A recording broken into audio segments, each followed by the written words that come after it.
It's time to take this battle to the streets. Welcome to WatchMojo.com, and today we'll be pitting two of the biggest side-scrolling beat-em-up franchises against one another, Final Fight and Streets of Rage. Get ready to knock over a few barrels, eat an entire chicken, and stay on the same screen until all of those thugs are knocked out. Yeah, now we can start. Round 1. Combat. The basic mechanics of both games are simple enough. Step 1, beat up the thugs. Step 2, fight the boss. Step 3, profit? In Final Fight, each character has their own unique fighting style, and each character is also able to pick up a weapon and use it against their opponents. Streets of Rage works in a similar fashion, but there's a few little details that make the combat feel like more than just a Final Fight clone. Not only does each character have their own style, but each character has their own advantages and disadvantages. This means that you have to think about what style suits you the best, especially if you're playing co-op with a friend. Let's look at the first game as an example. Adam is extremely powerful and can jump higher than other characters. However, he's the slowest on the team. Axel fixes that by being powerful and fast, but he's not so great at jumping. And while Blaze may be the weakest among them, she makes up for it with her speed and jumping. While both games definitely helped define the beat-em-up genres, Streets of Rage does combat a bit better than Final Fight by offering more variety with the characters and their skills. As strong as the Final Fight cast is, the ex-cops also have speed and agility on their side, and at least one police officer friend serving as backup for one game. Winner, Streets of Rage. Round 2, graphics and sound. Both games feature a similar story about taking back the crime-infested streets, but each one approached it in their own way. Final Fight is much brighter and more colorful despite the decrepit state the city is in. Streets of Rage, on the other hand, is dark and gritty at times to highlight a city at its breaking point. The character models for Final Fight are more detailed than the sprites in Streets of Rage, but the gameplay feels smoother for the latter, especially for the console releases, which we'll delve into later. When it comes to sound, Final Fight has a decent soundtrack. It's not the kind of music you'd like to listen to outside of the game, but it does serve its purpose as you set off to take down the Mad Gear Gang. This is not the case with Streets of Rage.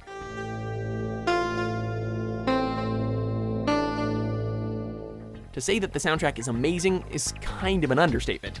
A mix of techno, a dash of house, and clear hip-hop influence created some of the best soundtracks that the Genesis had to offer.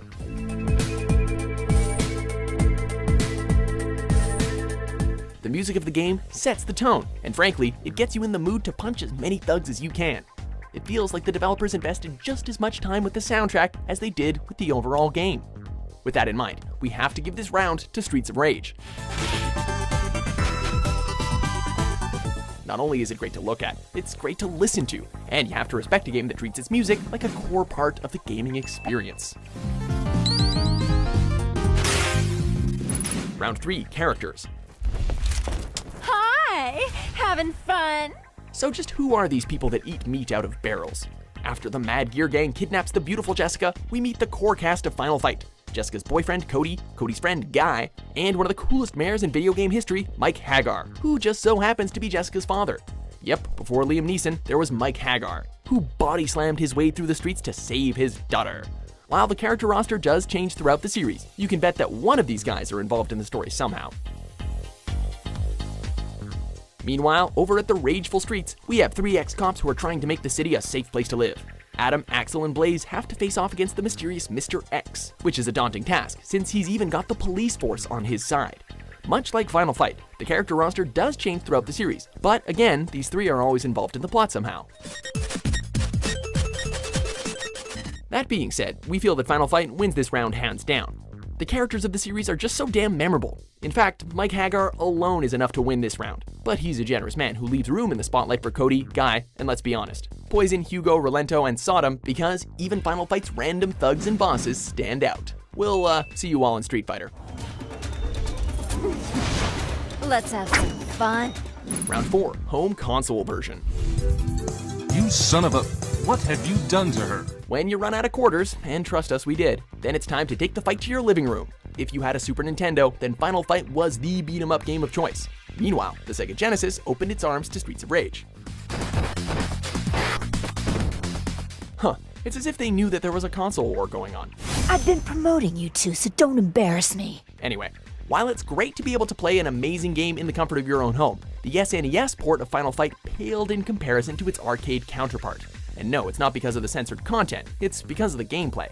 While we know that limitations are to be expected with ports, Final Fights were kinda severe. This goes beyond a stage being removed and there being less enemies on screen. We also missed out on a character, Guy, and co-op was completely removed. No co-op in a beat-em-up? Yeesh, you've basically already lost. Streets of Rage really lucked out by being exclusive to the Genesis. While Final Fight dominated the arcades, Streets of Rage really gained momentum on console. The SNES Final Fight was still fun, but knowing all the content that we were missing out on was really a letdown. This was kinda fixed with the release of Final Fight Guy, which replaced Cody with Guy, but that had a limited release in the US. There was also Final Fight CD, but come on, how many of us actually owned a Sega CD so we could take in those glorious, fully acted cutscenes? Guy and Jessica was kidnapped. Jessica? While subsequent sequels did have co-op, it was really too late, as Streets of Rage already had that taken care of. Don't cry, Final Fight, we'll always have a few extra quarters for you. Winner, Streets of Rage. Round 5, Legacy. Tell me why. Look, I don't need a reason. Streets of Rage is a pretty remarkable entry in the history of the Sega Genesis. Adam, Axel, and Blaze are some of the main reasons we entered the 16-bit era. The gameplay, the soundtrack, yeah, that soundtrack, man. Streets of Rage will live on as the ultimate beat-em-up experience. But without Final Fight, Streets of Rage wouldn't even be here. Streets of Rage was essentially created for the sheer purpose of going up against Final Fight, which really puts its superior home console version into perspective. It was and still is one of the best things about console wars, other companies giving it their all to compete against one another. It's like I told you, fight by myself nowadays. At the time, Final Fight was the beat-em-up game for the day, an impressive feat for a game that wasn't even supposed to be a beat-em-up. Once upon a time, Final Fight was going to be a sequel to Street Fighter, but Mike Hagar, Cody, and Guy apparently had other plans. Hey, she's my friend too. Count me in. Not only does Final Fight live on through the likes of Street Fighter, but it lives on for giving us some of the best that the 90s had to offer. Because of Final Fight, we were gifted with Streets of Rage, and arguably other great side-scrolling beat-em-up adventures. With all due respect to the Genesis kids, this one's gotta go to Final Fight. After all those beatdowns and dumpster raids for food, Streets of Rage emerges on top of this battle. Though, with a legacy like Final Fights, we can't see the destroyers of the Mad Gear Gang too upset about this decision. Listen to reason, man. Why make your job difficult? But we're still a bit curious. Which side of the streets do you stand on? Keep the battle going in the comments, and don't forget to punch that subscribe button for more intense versus matches here at WatchMojo.com. Sorry, guys.